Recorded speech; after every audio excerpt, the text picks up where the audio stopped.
Hello everyone, welcome to FOC classes. This video is for CUET Undergraduate 2025 exam. इस video में हम discuss करने वाले हैं कंप्यूटर साइंस और information practices code 308 domain specific subject के बारे में। So let us start the video.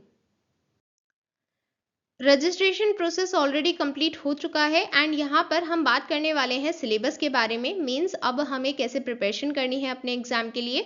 तो देखिए, आपने अगर डोमेन स्पेसिफिक सब्जेक्ट CS या फिर IP चूज किया है जिसका कोड है 308, सो उसके लिए आपको कौन सा सिलेबस रेफर करना है। यहाँ पर आपको गिवन है कि डोमेन सब्जेक्ट के लिए आपको NCERT सिलेबस को फॉलो करना है। ठीक है, इस वीडियो में हम बात कर रहे हैं CS और IP के सिलेबस की। ओके, सो यहाँ पर सबसे पहले कुछ ऐसे स्टूडेंट्स हैं जिनके पास क्लास 12th में CS या फिर IP नहीं था, IT था, मींस इंफॉर्मेशन टेक्नोलॉजी। तो वो स्टूडेंट्स डाउट में है कि क्या हमने सही किया CS या फिर IP को चूज करके, कोई प्रॉब्लम तो नहीं होगी। कोई प्रॉब्लम नहीं होगी, क्योंकि यहाँ पर आपको गिवन है कि ये जरूरी नहीं है कि आप क्लास 12th के सब्जेक्ट को ही यहाँ पर चूज करें। मतलब जैसे IT था आपके पास, बट ये सब्जेक्ट क्योंकि यहाँ पर गिवन ही नहीं था तो आप चूज कैसे करते। तो इसलिए कुछ स्टूडेंट्स ने CS या फिर IP को चूज कर लिया है, तो कोई प्रॉब्लम नहीं है। ठीक है, यहाँ पर मेंशन्ड है कि ये जरूरी नहीं है कि आपने उसे क्लास 12th में ऑप्ट किया हो। ठीक है, तो अगर आपने IT होते हुए IP या फिर CS को चूज किया है यहाँ पर डोमेन स्पेसिफिक सब्जेक्ट में, तो कोई प्रॉब्लम नहीं है। ठीक है,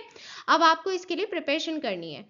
अब बात करते हैं, सबसे पहले यहाँ पर कुछ इंपॉर्टेंट पॉइंट्स हैं। मार्किंग स्कीम को अभी हम डिस्कस करेंगे आगे। उससे पहले जो एग्जाम का मोड है वो है कंप्यूटर बेस्ड टेस्ट, मतलब कंप्यूटर पर होगा एग्जाम।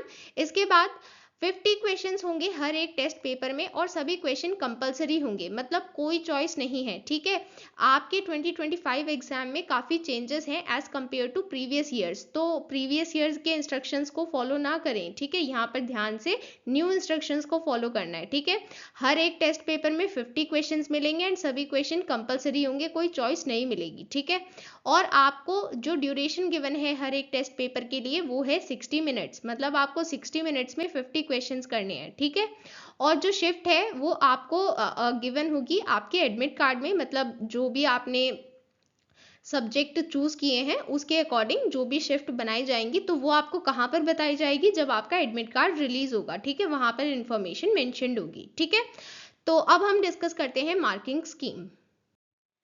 अब बात करते हैं मार्किंग स्कीम के बारे में। तो देखिए, मल्टीपल चॉइस क्वेश्चंस होंगे एंड इसमें अगर आप करेक्ट आंसर देते हैं तो आपको 5 मार्क्स मिलेंगे एंड अगर आप गलत आंसर देते हैं तो 1 मार्क्स डिडक्ट हो जाएगा। ठीक है, और फिर अगर आप किसी भी आंसर को ब्लैंक लीव कर देते हैं, उसे अटेम्प्ट नहीं करते हैं, तो उस केस में आपको 0 मार्क्स मिलेंगे, मतलब ना ही मार्क्स कटेगा और ना ही मार्क्स मिलेगा। ठीक है, तो यहाँ पर आपको ये चीजें ध्यान में रखनी है, क्योंकि कई बार आपके इतने ज्यादा गलत आंसर्स होते हैं कि आप हर क्वेश्चन को अटेम्प्ट नहीं कर पाएंगे। अगर आपने हर क्वेश्चन को अटेम्प्ट किया तो फिर आपको नेगेटिव में नंबर मिलेंगे, तो ऐसा भी नहीं करना है। ठीक है, थोड़ा सोच समझ के क्वेश्चन पेपर को करना है कि हमारे कितने करेक्ट हैं, कितना रिस्क हम ले सकते हैं।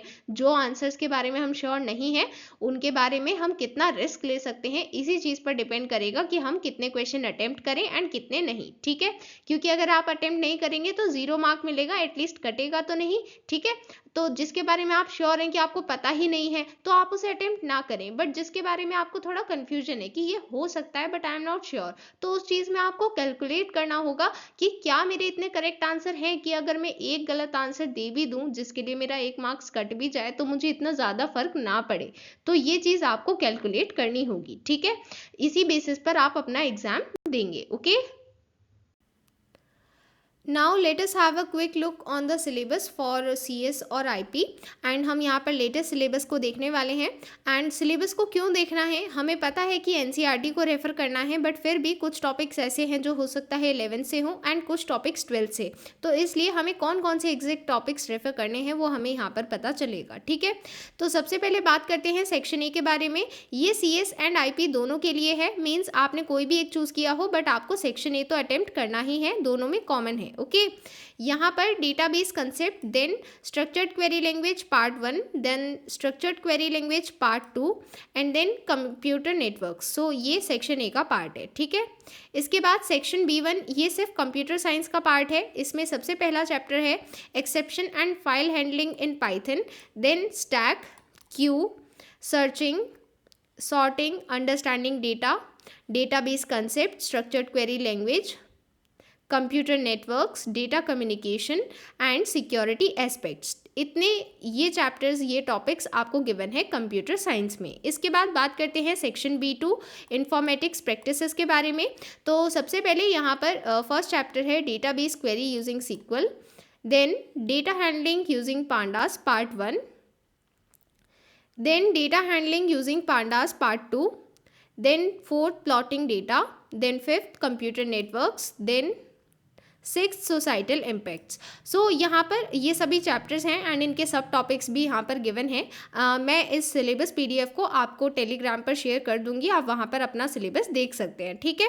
सो अभी कुछ स्टूडेंट्स ऐसे हैं जिन्होंने अभी तक प्रिपरेशन स्टार्ट नहीं की है एंड ना ही उन्हें कोई रिलायबल सोर्स मिल रहा है प्रिपरेशन के लिए। सो अगर आप इस चैनल के थ्रू प्रिपेयर करना चाहते हैं सो please let me know in the comment section and yes अपना सब्जेक्ट भी मेंशन करें, आपने अपने रजिस्ट्रेशन प्रोसेस में क्या चूज़ किया है, कंप्यूटर साइंस चूज़ किया है या फिर इंफॉर्मेशन प्रैक्टिसेस, एंड आपका एक्चुअल सब्जेक्ट क्लास 12th में क्या था, CS, IP और IT, ये भी मेंशन करें। ओके, सो इसके साथ हमारी ये वीडियो यहीं पर कंप्लीट होती है।